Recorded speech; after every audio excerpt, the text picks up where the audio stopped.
Ko'p vaqt o'tmadi, 7 oy bo'libdi. Intellektual biznesni patentlash markaziga men murojaat qilganim va choynakning qopqog'i brendini ba'zi bir yo'nalishlarda menga nomimga patentlab berishni iltimos qilganimga atigi 7 oy bo'ldi.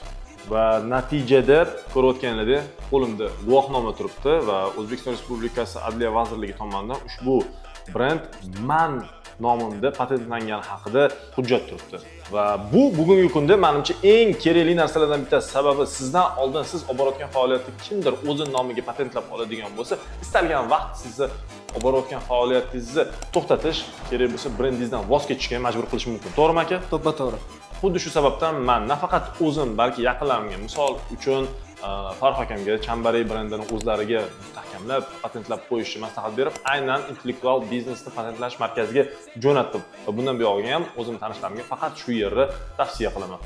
Shu jumladan sizlarga ham.